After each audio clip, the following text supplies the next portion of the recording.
About 15,000 members of UNISON in 5 areas have walked out, with officials warning of escalating action in the coming weeks unless the deadlock is broken. A little earlier, I spoke to the General Secretary of UNISON, Christina McAnea, and began by asking her about whether these strikes today were having a real impact.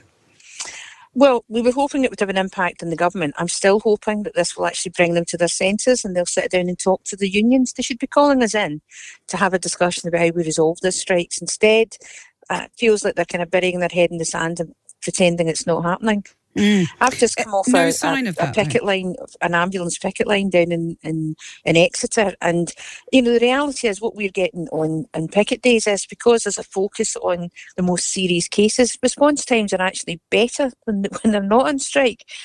But have you, just going back to the government's response, are you getting any signs of a sort of breakthrough, new talks, hope?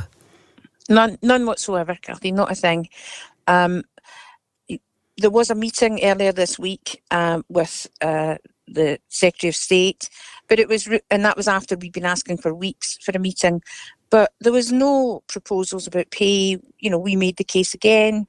He told us that there was no money, and they weren't prepared to put anything on the table. So, we've now got a deal in Scotland. We're on the verge of a deal, and I think we've had talks in Wales. There's more money on the table in Wales. We're discussing what that will look like. And it's just Westminster, the Tories at Westminster have decided they're not going to talk to the unions. They're the ones that are putting patients at risk. They're the ones that are, clearly don't care about the fact that hundreds of thousands of operations and procedures are being cancelled whenever there's a strike on. And they just seem content to let that happen. Right, so you could argue, just arguing the other side of the case, perhaps they're playing a very clever game financially because they're just stringing it out until eventually you'll just say, well, we're now into the next year of pay negotiations. I mean, at what point do you call it quits and say, OK, we've done last year's pay, we're not going to get a deal? It's a very short-sighted one because it's certainly not going to solve the problems in the NHS.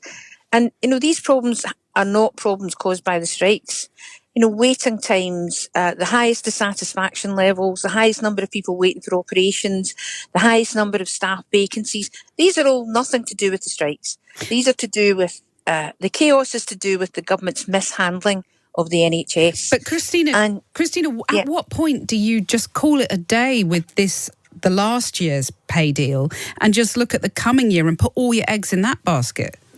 Well, we'll keep going as long as the people who have voted to take strike action want to keep taking it. That's the commitment I've given to them, is that we'll continue to back them the whole way through. Now, and I think the public are still on our side because they can see the chaos that happens every single day in the NHS. And actually, the strikes have got nothing to do with it. The reason why we're taking strike action is for pay. The reason why pay is important is because staff are leaving in their droves. Right. I've just been on a picket line where somebody told me that in their local call centre, there's at least a 40% turnover of staff. He just can't keep them. And the ambulance trust is out in New Zealand trying to recruit paramedics. Now, why not put that money into pay for the workforce and try and keep them there? You've been on a picket line. Is turnout holding up or is some fatigue setting in?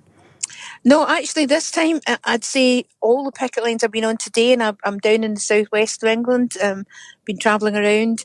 The mood is very buoyant. People are upbeat. People want to they want to know if there's a deal on the table, just as you were asking. But I'd say the resolve was very strong. Is what I would take from it, and they're up for this if that's what the government want to happen. They don't want it to be happening, but they're definitely up for it.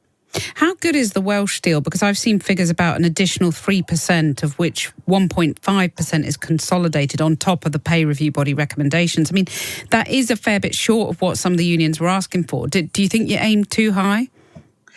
Well, we didn't put a figure on it. It was only one union that put a figure on their pay claim. We're asking for something that helps workers deal with the cost of living crisis and helps them deal with inflation. And you think the Welsh deal is pretty good? I wouldn't describe it as pretty good, no. But I think it's a start, and it's a sign that you've got a government there that's prepared to find some money to put on the table and start having meaningful discussions with us on how that money can be spent and what's the best way to get it into people's pay pockets. So if the Westminster government puts a new figure on the table, you would suspend any further strike action, would you? Well, it would entirely depend on what the figure was. I certainly couldn't give a commitment that any figure would do it, or any, it would have to be dependent on what the figure was, and then it would have to be the people it would be our members who will decide whether we want to suspend the action or not, not me. Just finally, do you worry that the longer that this goes on, the more industrial action there is across the health sector, the more patients get used to a substandard service, and they kind of factor that in? It's kind of like a war of attrition, really. Well, I think sadly, people have got used to a substandard service because of the lack of investment in the NHS, because of the fact that there's such staff shortages, and all of that has been happening before, since before the strike action. And in fact, sometimes on strike days, the response rate, certainly in ambulances, is better. And I think the public can see that. They know it's not the strikes that are causing the problems. It's this government that's been causing the problems because of the way they've mishandled the NHS. Christina McAnea, thank you very much for joining us.